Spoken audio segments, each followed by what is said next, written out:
Never know if it's good afternoon or good evening. What's proper at 4:30? Good. And I say the afternoon. When does it turn evening? like 6, 5 o'clock. 5. Time for a drink. As soon as I start drinking. Yeah. So 12:30. Depends on the day. I started to say, you know, that's sometimes it's 5 o'clock. earlier than that. On Friday. Yeah. First contract.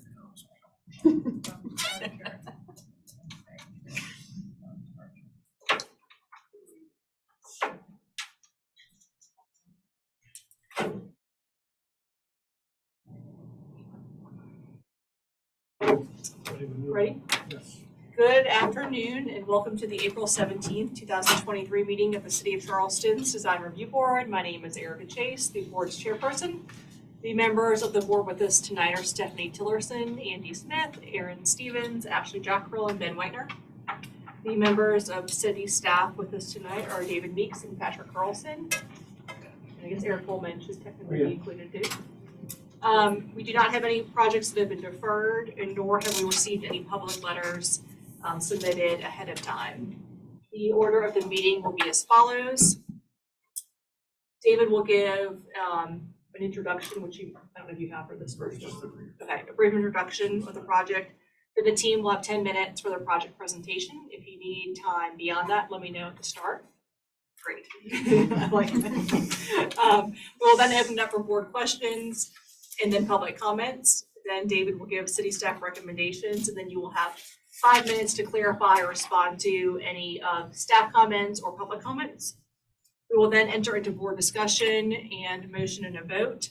During board discussion, the applicant team may only clarify inaccurate information or respond to any questions that are asked by the board. If everyone could silence all devices that may make noise during this time. I do want to remind anyone that may be here for public comment.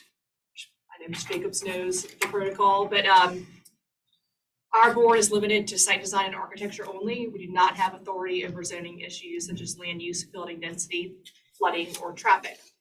So with that, we'll get started with number 1, 1362 Old Town Road, requesting preliminary approval for a new 2-story office building for Low Country Land Trust. And it's been a while since we've seen this, so just have a slide showing the location. It's next to Old Town Landing on Old Town Road, and the future next to the future county park. Here's a closer view. The entrance is going to be right out here. This will be the site. A closer view with the property down next to the fire station as well. That'll turn over to that.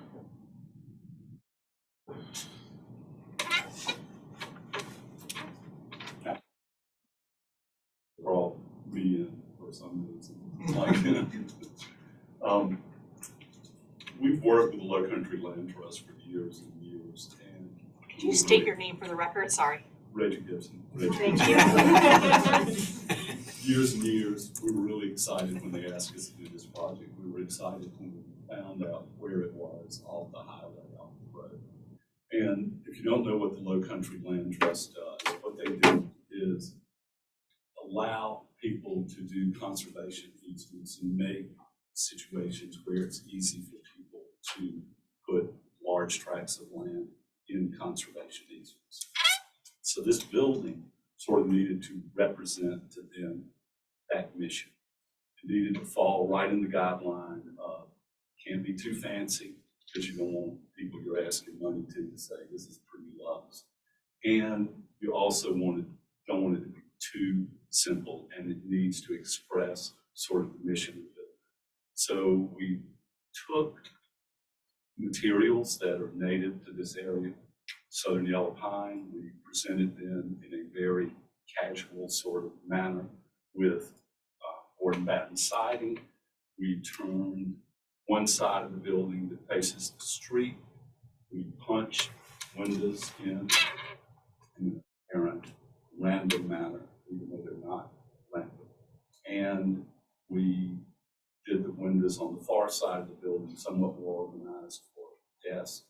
Down below, there's ballroom space for events where they have fundraisers.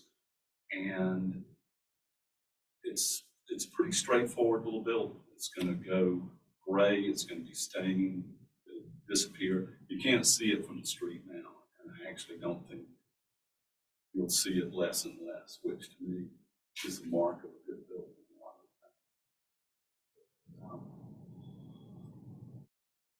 That's all I have to say. To advance to those slides. The renderings are at the end. You can go to the renderings at the end and they kind of explain. It's a simple building. And you can see we've just done simple horizontal wood siding here, vertical siding here. We recycled, there was an old building that was going on King Street. We took all the brick from that, recycled it.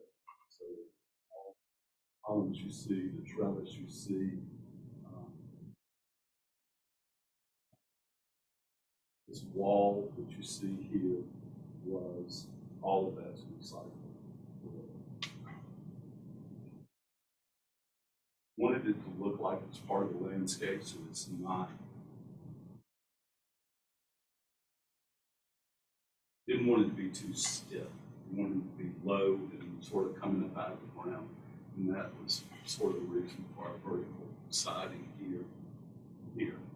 We're using blue laminated timbers to hold the building up, which will age to a soft gray after a while. Big screen porch on the appropriate side. And try to make the back of the building look okay. I don't know what else, but that's all I got to say. If you got questions, I'm glad to answer them. Sure. Questions? I had a question on the landscape plan.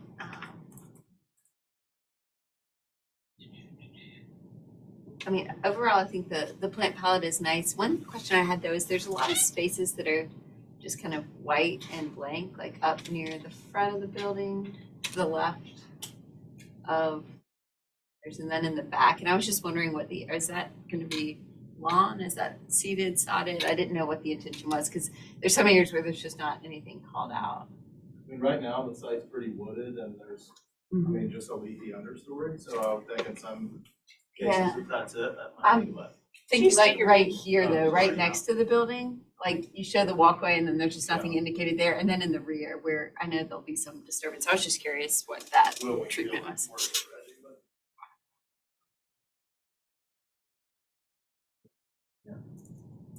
I think what I said before, like that some is just understory of the existing tree canopy, or it might get a low ground cover, but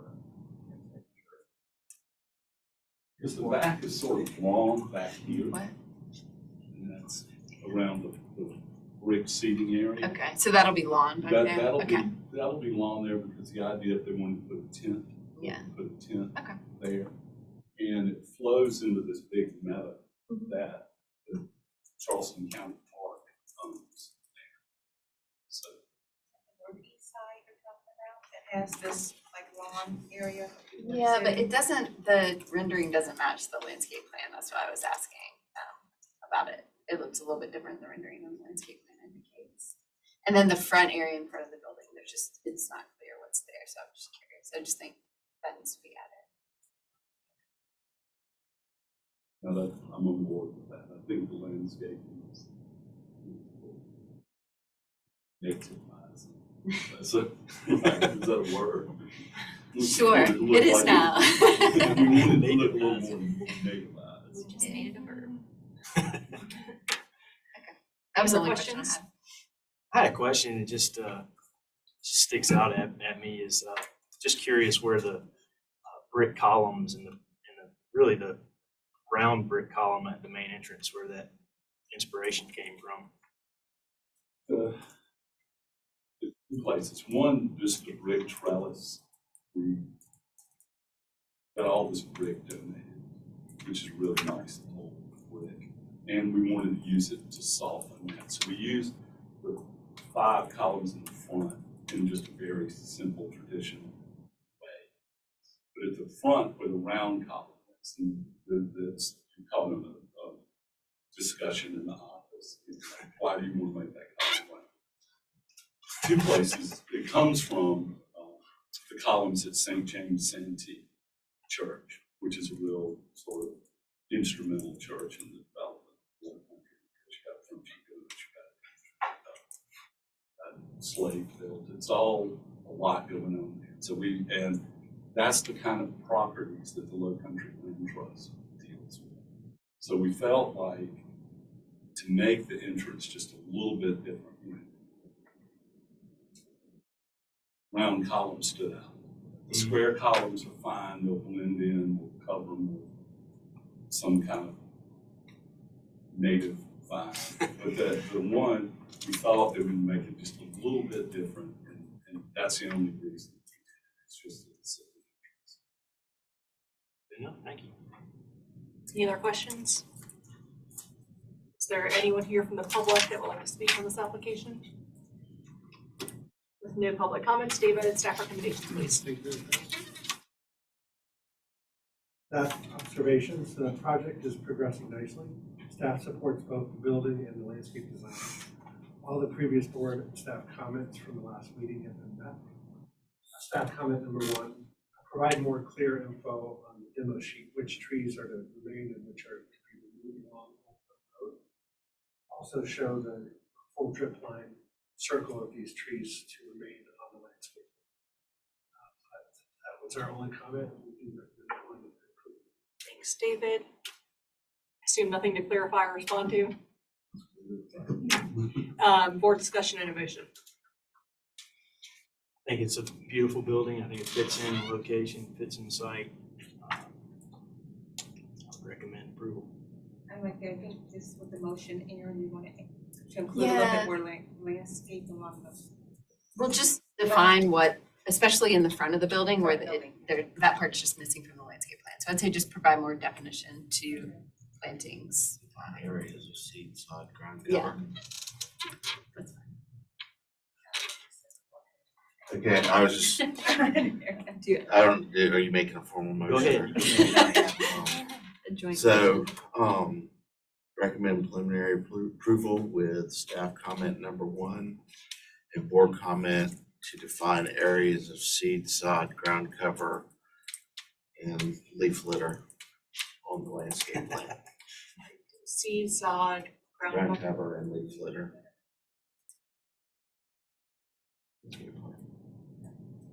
We have a motion for preliminary approval with staff comment 1, along with board comment number 1. On the landscape plan, define all disturbed areas with seed, sod, ground cover, or leaf litter. Is there a second? Second. Thanks, Erin. I'll call roll. Any further discussion? Yes. Discussion? Oh, no. It's just like, where's it? Stephanie? Yes. Ashley? Yes. Ben? Yes, in favor. Also yes in favor. Thank you all very much. Great project. Thank you for your service. No, thank you. I would like to make a motion to move the meeting minutes up in the agenda to next, in case I have to leave early. I'll second. Thank you. Any further discussion? Stephanie? The only thing is the minute for April 3rd shows me as present. I was actually in New Orleans. So I was not here on April 3rd. We're here in spirit. That's the only. Okay. Making a motion first to move the agenda item, then I'll go with Yes. that. Okay. Yes. Erin? Yes. Yes. Yes. Thank you. Yes. So next item will be the approval of the minutes. With my, So yeah. just my correction. You got that, David? In the minutes, it's shown as Stephanie being present, and she was not present at the meeting. Oh, thank you. Sorry, did not catch that. Do we make a motion to approve with that amendment? Yes. So moved. Thank you. Thank you. Stephanie? Yes. Karen? Yes. Ben? Yes, in favor. Yes, in favor. Okay. Next on the agenda is the discussion on demolition criteria.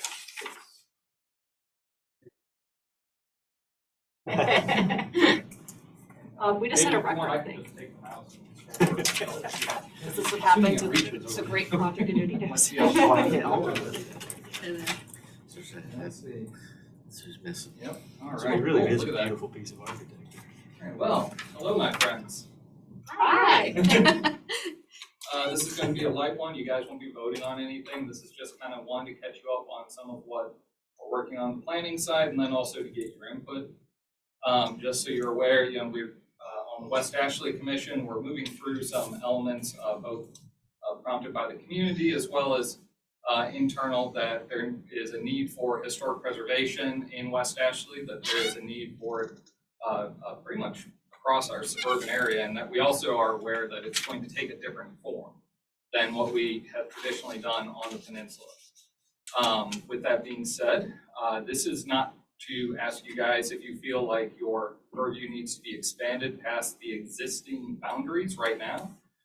This is more about how can we help support you in your current boundaries when it comes to people requesting demolition. So, of course, being a planner, we like to do facts and figures. This is from 2016 to now, so you're looking at about 6-7 years worth of data. Demolition reviews by the board aren't exactly, astronomical. We're talking 7 in all of last year. That's a healthy number, but it is on a rapid uptick. So this is where getting some input from you guys on what can help make these decisions clearer and more efficiently will come in. So, decent amount extra. This isn't specific to West Ashley, that's the whole city? Correct. Okay. Across the board, yes. And that's, so this is coming out of the West Ashley Commission, with the West Ashley community being kind of the most organized and unified voice for wanting preservation and wanting acknowledgement of their historical structures preserved. But because what we're looking at right now is just what is directly under your purview at this moment, it would be Okay. across all 5 boroughs that you look at.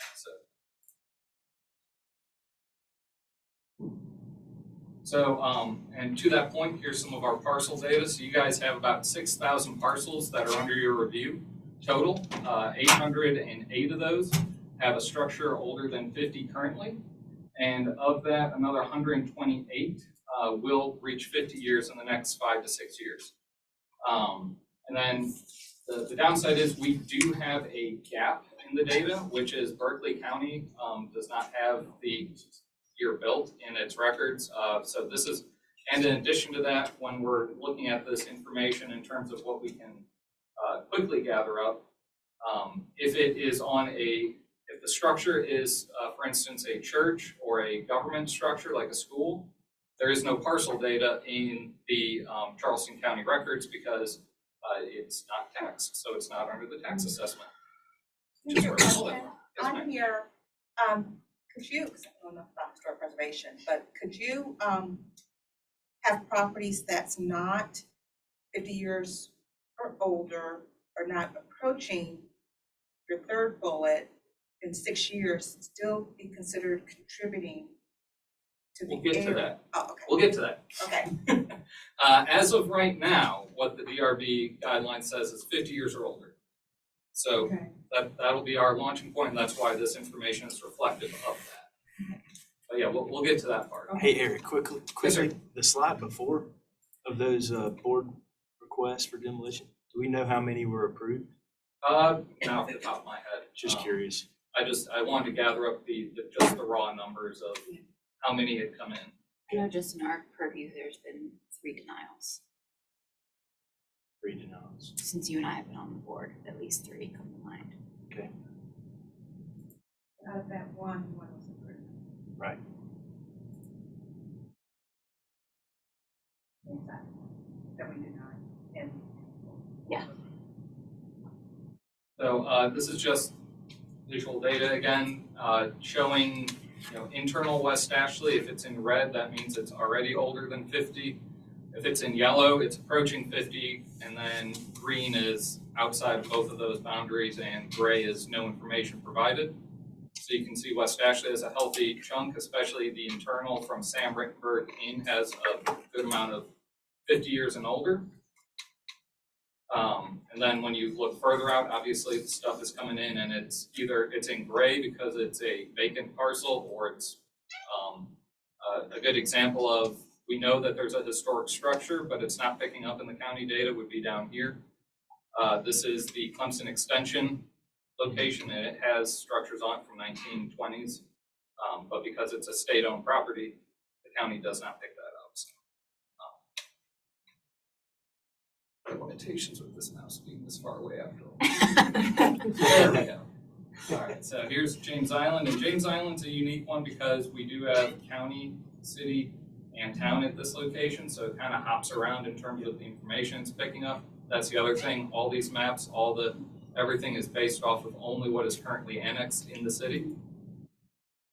You can see further down Grimble, further down Folly, it picks up fewer and fewer historic structures under the city purview.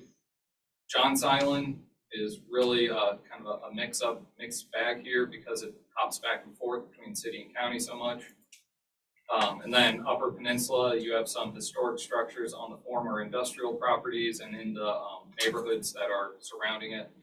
But again, you have some large grayed out areas because they were not taxed or they're vacant or some form of that nature. And then you'll notice nothing for Daniel Island, Cainhoy because we don't have the info. And then this one, the next few maps here, these just show a breakdown. Something that the West Ashley Commission recommended is that we look at, when we're coming forward to look at preservation, we kind of break it into antebellum, postbellum, and what's that? Subdivision, sorry, I always say subdivision era, which that's looking like, 1920, and I put a rounding off cap at 1965 because that was the first annexation across the peninsula into West Ashley was 1965. And then after that, there's another, pardon? 1960? Okay, I'll have to redo that. I had in my mind 1965. Yep, we'll look through all those. And then this, again, it just kind of shows you when breaking it down where everything is at. Interestingly enough, even though a lot of other government-owned properties don't appear, McLeod Plantation is on here. I'm not sure what, but cool, 1700. So just the same map, same info on all that. So as I mentioned, here's a current demolition criteria you guys have. It is, in order to qualify, it is a building or structure 50 years of age or older within your current boundaries. With that, there are 4 criteria to weigh against whether or not it's appropriate for demolition. And that's architectural and aesthetic features of the structure, nature and quality of the structure, including its architectural fabric, any historical significance, and the nature and quality of the surrounding area and the structure's contribution to the overall streetscape of the area. And then it also makes reference in there to an exception of paragraph 7 above, and paragraph 7 above was about the paint on the exterior of the structure. So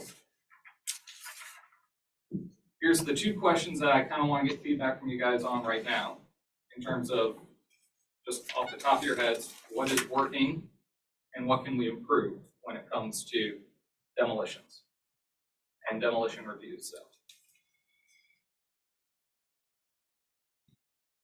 Well, I think so I was a little clear on the one that I recall, which was the James Island one.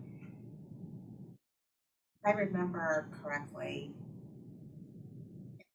So really in terms of what level or what involvement does the Charleston Historical Society, I'm not sure the official term, and when do they get involved and when they don't get involved, and then from our standpoint,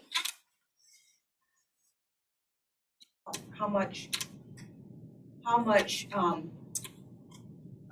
significance should we put in them getting involved or not getting involved? So it seems like that was one of the things for me in regards to kind of understanding their level of involvement, kind of overlapping or being kind of equal to, us reviewing an application. So for that one, Who's the Preservation Society for that one? yeah, so there's a Preservation Society and Historic Charleston Foundation. I believe they both weighed in on the James Island one, along with, I think they submitted letters. They couldn't attend for the Savannah Highway one. And those didn't are come in like the second time or third time it came through, they just kind of was silent, so I was just kind of wondering. those are advocacy groups, so what significance and weight you put on them would be up to your own personal discretion. They are not a part of the city proper in terms of city government. They are outside nonprofits, so they are subject matter experts, and so you can listen to what they're saying, or you can take it with a grain of salt, or. Well, I think that one thing is that we do generally get structural engineers, letters. But I think sometimes that we struggle in that what weight does the building department really put on those letters, because there's a lot of data that comes in with those, and know probably more about structure than I really want to know, but I'm a landscape architect by trade, and when you really get into the real technical is, what does this mean and what does the building department say that it means? And, it would be nice to have someone who's not getting paid by the applicant to render a judgment on that, It's part of city staff comments, maybe, maybe with David's comments, on demos comes from multiple departments versus just planning, building department, anything from the preservation side. I don't know, just a thought. I find that we feel not, at least maybe it's me, I don't feel totally informed when it comes to the demo submittal sometimes. Yeah, I guess that's what I'm looking for is, Not to say that- is the building falling down, or is the guy that was paid to look at it saying it's falling down, And you've seen two structural engineers that have had completely different opinions on the You same can't, building. because so- any building you can really save. Right, I mean, it's money. yeah. I'm Yeah. sorry. No, that's fine. No, I was gonna kind of change the subject, so I thought. No, and I guess the other side of that is that if we do deny a demolition, problem is that then it comes back in 5 years, they've just done nothing about it. Demolition by neglect. I know Demolition by that's neglect. happened at least twice And there's since no I've been on the power. board, that it's been Nobody has something power. we've denied, and then they've come back and then they've said gotten it's falling worse. down, there's no way to save it.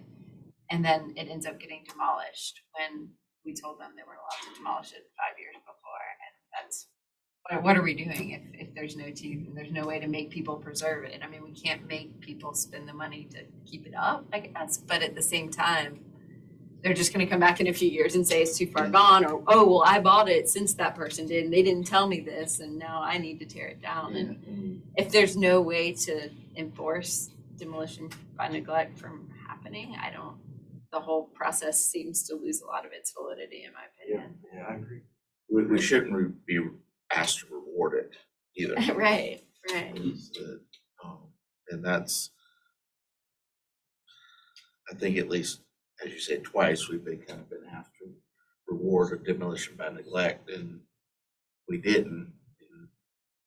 And I got smacked around by it. Yeah. Yeah, I got it. So that one, I mean, that would be outside of kind of what we're looking to do with this, with the criteria and figuring out how to support you guys. This would be a little bit more, and I think the city in general is looking into how to approach this, because it's a issue both on and off peninsula. It's a citywide issue in terms of structures that are like that. I know we've set up a new livability board to help out with demolition by neglect for certain individuals, so it would be expanding kind of their powers and purview. I think it is something to keep in mind as we're developing demolition criteria, is that, it is going to be an ongoing problem. I think as far as what's working for me, the fact that we have the process is great. We're having the conversation. I think beyond that, what our ordinance says is not very clear. There's a lot of room for interpretation, and not to steal the thunder from slides that I know are upcoming, but there's one in particular that to me seemed very clear in terms of, if this, then this. And I think that would be really helpful for the city to consider. Because, when we talk about significance, well, significance is a completely personal experience. You know, and I think we've had that conversation for some recent projects where, you know, if people are saying this does have significance, but it doesn't meet the threshold of, you know, big H historic, you know, what are those guidelines and how do we look at that? And more clearly, that could be spelled out. I think the more successful we'll be in achieving the preservation that's expected, but also educating the development community on what stays and what could go. Because if it's very clear that this is a property that falls under this guideline and purview, then maybe they wouldn't acquire it with the intention to demolish it and, you know, do something completely different with it. So I think the more we can make that known to the public, the better off we'll all be. Great. Before I move on to the next one, Ben?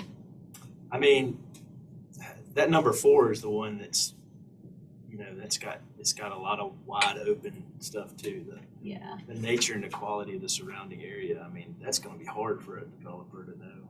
Especially when we talk Can I about tear that down? Can I not? revitalization, you know? Yeah. We want preservation, but we want revitalization. Well, you know, revitalization means we're gonna change the We're character gonna of the keep it the surrounding same. area, Yeah. you know, so your point. Yeah, that's a tough one.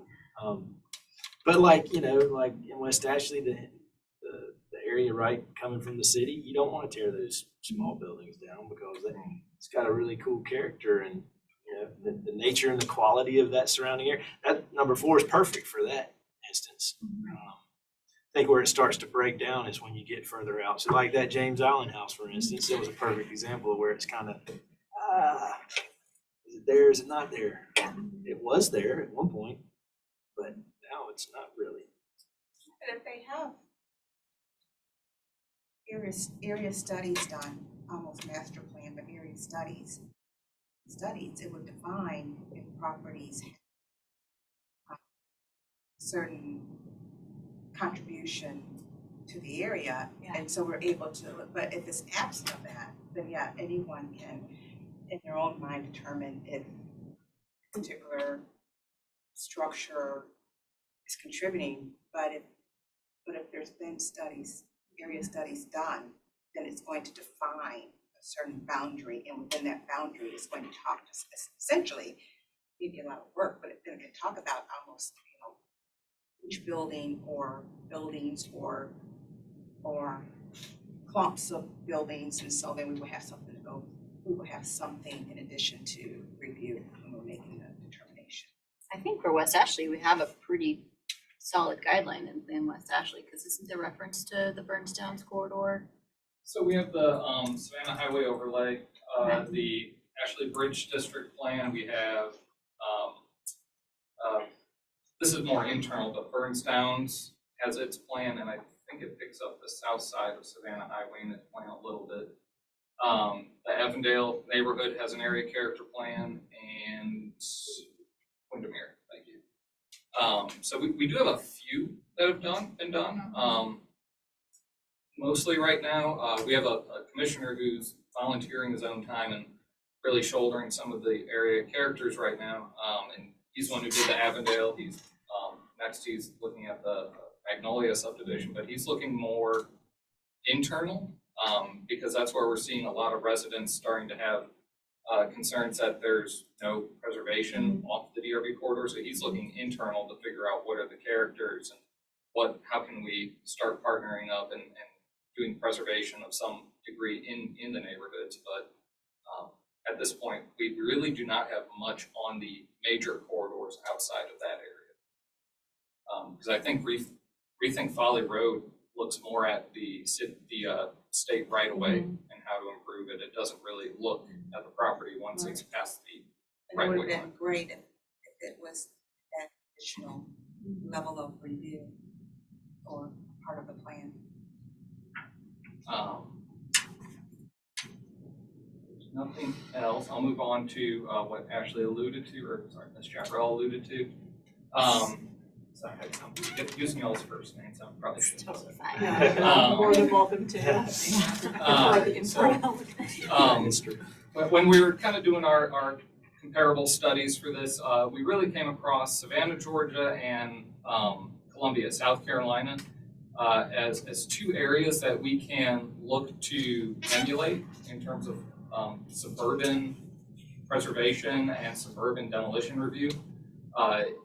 As both of them, the areas that they cover are the same areas that we're contemplating, which is the early suburbs and the 1950s. And that's really, mid-century modern is the cutting edge, if you want to think of it that way, of preservation right now.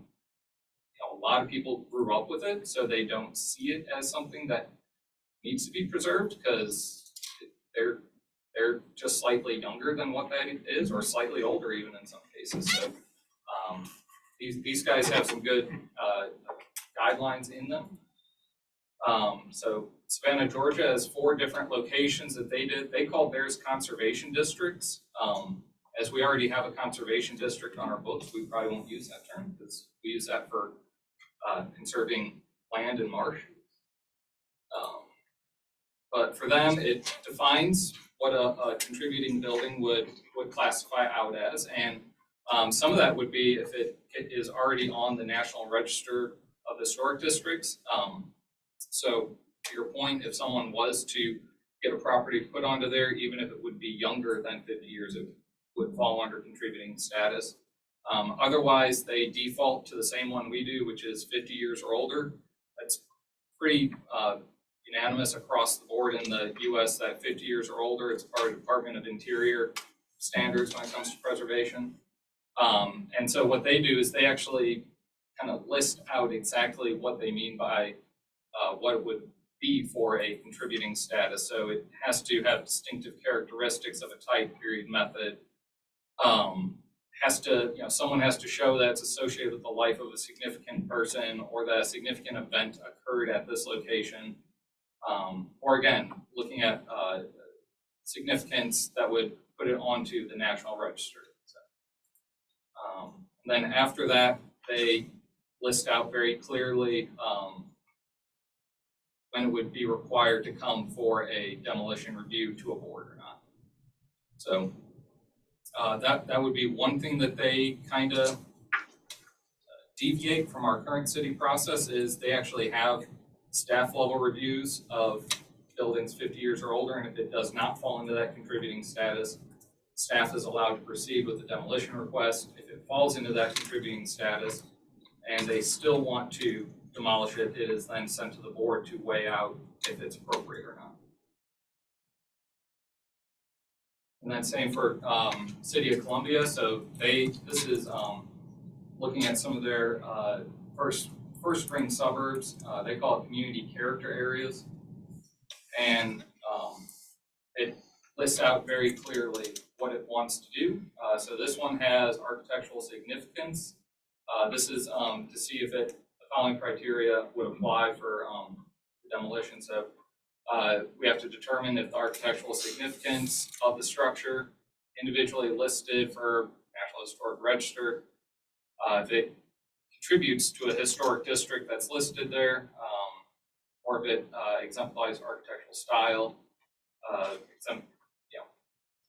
I don't want to just read the slides. So a lot of this is related to the National Register, but can maybe the city of can you create a local historic district and make it more restrictive than the national, correct? So if we wanted, because of course you could be more restrictive but not less restrictive. Mm-hmm. So that could be, if we're really wanting to add some additional teeth, would it be at the best interest of the city to look at creating kind of local? Because that's one of the things I noticed is that a lot of Like them an just, overlay, yeah, I mean, Like they already another have that old on the historic peninsula. district. I mean, yeah, an overlay or. yeah, so I don't know if they have It it as a wouldn't be an local. additional zone, it wouldn't be a different zoning category. No, It'd be it's an not overlay. zoning. Yeah, it'd be an overlay, No, a zoning yeah. overlay. Yeah. Like the Savannah That would be an Highway. option. Because they have, because I know a lot of times, here they're talking about, the national, so I'm thinking maybe just like, I don't know, if the city, I'm not sure if that's something the city has or consider, I to mean, make it more. the closest we get to it is the Savannah Highway overlay. That's about as close as we get to it at this current juncture. in the suburban areas. That would be, that is a possible option moving forward, and it's one that's on the table when we're discussing more of the community preservation across the board. Eric, is this initiative coming from council or from West Ashley Revitalization, or both? Everyone's kind of talking about it at different levels, yeah. So we have some of our council members are on board with needing to move things forward. We have the community, specifically Old Windermere, Burnstown. They're pushing some of our council members, or advocating, I should say, to some of our council members to start exploring this more. And then I've just noticed in the past 2 years myself, you all having things come up to you and you're really having to deliberate and coming down to like very razor thin margins on approval, disapproval kind of thing. So it's it's just a very topical item right now. We don't have an HPC, City of Charleston doesn't, correct? HPC. Because I'm wondering like I think so. I why know we have everything like comes Sure. before us, but I think some of the things from us, like if there was an actual HPC that's looking at things that we're not looking at, that's why I just wasn't sure if it goes to, if there is a commission instead of always everything coming here. We have a historic commission, but I don't think they review anything like this. Then we have the DAR large and small, Right. you guys, so I don't think we have a formal preservation commission. County does. It's something that sometimes, where I used to work in the city, we had that and it was really good compared to having a design review board, architect review board. And some things, sometimes it's good to have that layer of other expertise from historic preservation. That could be a way to leverage the community to solve the problem, Andy, that you were talking about earlier. If you have a balanced board of, certain perspectives that are required, like, not just hobbyists, but you have Right. engineers and people who can provide varied perspectives. Eric, I might be jumping ahead, but this is topical, mentioning the advocacy component. Is this proposed to be a vision statement, or are we thinking of an ordinance update, or is that to be determined? My ideal endpoint would be an ordinance amendment to the design review guidelines that makes it very clear. Granted, that's further down the line. Right. We'd have to go through you guys again, planning commission, city council, so it's not like it'd happen tomorrow, but Right. my ideal endpoint would be to put into ordinance, much as you kind of alluded to, something that is very clear, concise, that the development community is aware of, so that way maybe there will be less people purchasing a property with, someone saying, oh yeah, you can totally tear that down. Only for the applicant to find out, no, they cannot because some important event happened there. And not just purchasing, but I know it came up before, annexing, because that other project that we looked at, they thought they could tear it down and then they annexed in the city and didn't realize that changed their requirements. So that's another thing that I feel like would be important for people to know who are considering annexation. And I mean, I know it's out there, they should know, but making it more obvious that they're subject to these things. Yeah, it might be helpful, and I don't know, is we're not, this is really more of North Carolina planning language, but quasi judicial board, we're not necessarily that. And We You guys are. DRB is. Design review boards, Our quasi decisions judicial. are. well, we don't swear anybody in. Like, and used to with BZA is that they would swear you in. And I do think that, the BZA has the hardship test that you have to submit. And it may be helpful that with these, not, get back to the structural letters, but if we develop a criteria, if somebody's applying for demolition, to have some form of hardship test or whatever you want to call it, or describing how they meet the criteria for demolition. And that way we at least have, because that, or at least the last couple times I've gone to BZA, that's really become more of, is they read those letters out and is how do you meet these Mhm. these requirements or Which in the that would ordinance? actually take you to the slide up right now. So that's Well- basically what you're talking about. Yeah. In Columbia, it's, the board will approve the demolition if it finds one or more of the following. Mhm. So, we can look at it being more, and that provides that level of clarity, direction, where someone can approach this and understand where they're coming from. And just, more working for developers, sometimes you need to be able to say no. And as the professional, you have to say no. Why no? Here's why. Or yes, we can do that. And you just need to be able to answer these questions because I'm constantly getting we'll just do this. Well, why? Well, we'll get a variance. Why are you going to get a variance? You don't have hardship. You just want to do this. That letter I is, or the first one on the other, I guess on the previous page. Yeah, that one. That one to me, that's an easy way around. That's that demolition by neglect, and you can say it's no longer salvageable or it represents a hazardous or unsafe condition, but I mean that's kind of an easy cop out in my opinion.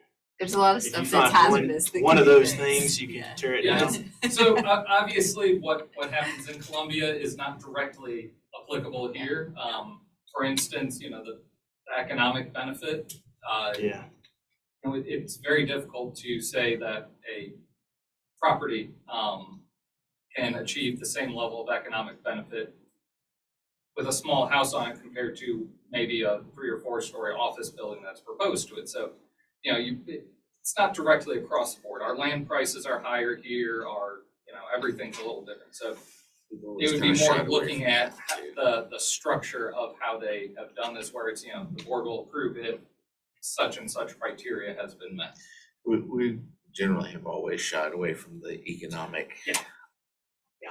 We haven't, my understanding of our ordinances is we're not allowed to consider what's being proposed. Mhm. Like for a multitude of reasons, it's, a separate item, separate agenda item, but I think sometimes it could cloud knowing or not knowing what's being proposed. Yeah. For the demo. It's always kind of been to me, it really doesn't matter what you say you're going to do or not. Yeah, because it doesn't, once it's demolished, and the plans for the development could easily fall through. Right, they're not beholden to making it whatever that plan Exactly. is based on the demolition. I think you could argue that economic benefit without having specific plans for what structure. I think kind of to your point, Eric, knowing that if you could, without this structure being present, build a 3 or 4 story office building based off of today's code and what the zoning ordinance allows for. I think what that said, to me, I wouldn't have to look at a plan that's proposed in order to consider that economic benefit per se. And I know that everything is a gradient, right? But these things don't happen in a vacuum. They come with real price tags. So I think for us to be able to consider that within reason seems to make sense. Maybe there's a way that on that one that you read out to say, like, provided that it hasn't, this particular owner hasn't applied for demolition and been neglected in the past Right. so many years or in the neglect. past Yeah. period, or this property hasn't. I was gonna say, I wouldn't tie it to the owner, I'd tie it to the property, because Oh, people can yeah. always sell it or change the name of the LLC and say, oh, I didn't Yeah. apply, but. We The could it would consider be tied to things. the property, not the owner, I think. Yeah. I think there's way to still consider that piece of it because it is important. If not for capitalism, I think we could do a lot of preservation, but that's a big variable that we do need to consider. So I think putting some stopgaps in there so that we can consider the economics of it, but also not, to you guys' point, reward the bad actors, because obviously that's not what we're here for. But is it the decision of the DRB board to consider the economics of it? Generally hasn't been in the past. I wouldn't think so. I mean, of course, you know, when I'm looking at it, I might be concerned, but to put something in there for us to consider the economics of something, I don't even think that's a design review board's. Well, that was actually one of the reasons when we had a recent, I think it was actually Folly, the attorney had mentioned part of the economic component because there can't be an undue burden on the owner. And so obviously that was denied and later allowed. That is one specific example of how it was brought up because there would have been an argument that there would have been an undue economic burden. I know they brought it up. I didn't take that into consideration because they can't argue it's not a takings or anything like that. I don't think they can argue that, so I wouldn't look at the economic value of it if I make a decision under design. I think it's almost a case by case. Some It's things hard, are. it's hard to write this kind of stuff down without looking at it on a case by case. Yeah. Because some buildings that are historic or have some kind of significance, even if it costs a fortune, and they are about to fall down, you need to try to save as much as you can. You Spending $1 billion on I mean, just Notre Dame, like that makes sense. You just gotta try. Yeah, I mean, if there's something important about whatever it was that happened there, or if it's a historic building, or it contributes to I think it's a case by case basis. I mean, you look at one of It's your so case hard. studies, I mean, I know that you're looking at the suburban Savannah, but a lot of the revitalization of Savannah, I mean, there are fortunes put into the houses downtown Savannah to, you know, and they were selling them for the bricks. I mean, and that was the economic value of those houses was the brick in Savannah. I mean, and it's like, I guess what I'm saying is that,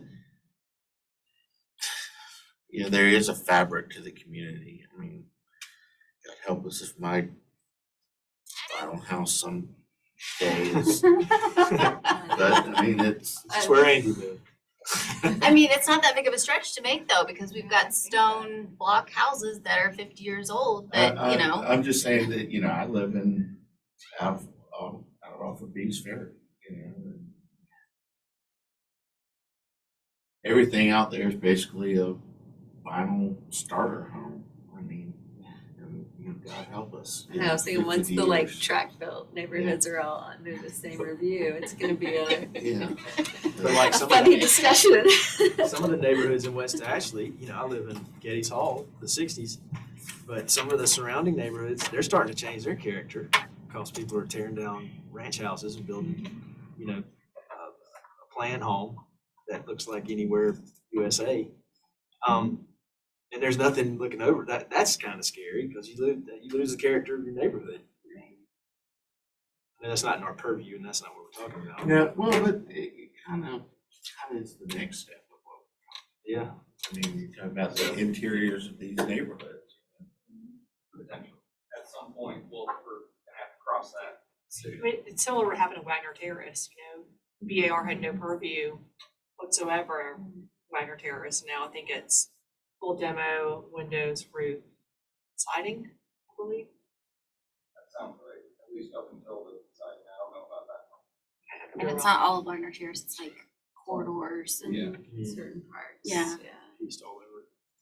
So I just wanna wrap this all together. So from Keep what I'm going hearing for from you hours. guys is you would appreciate some better, more defined criteria to help make your decisions. You're not opposed to maybe researching some element with the economic component to it, some of you.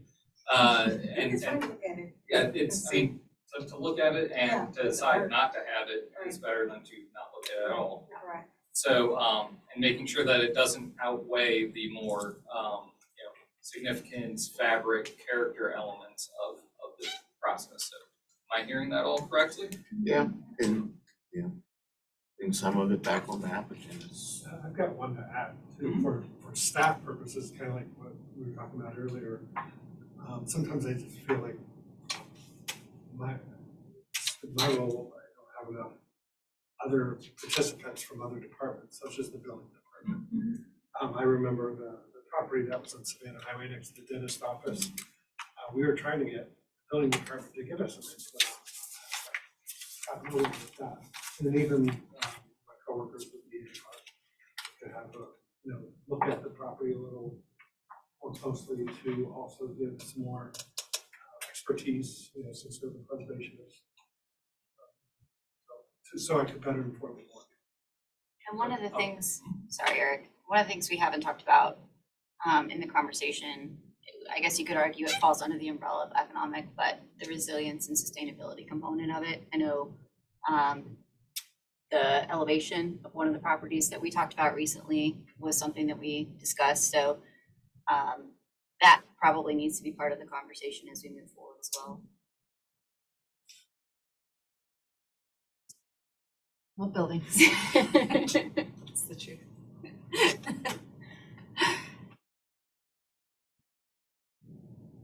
think I got my feedback that I needed. Thank you, Eric. Thank you. We appreciate it. Turn your mouse, David.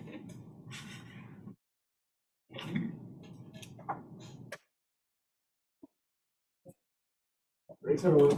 Do we need to adjourn the meeting? We're good. Adjourn or? Yeah. Formally adjourned. Okay.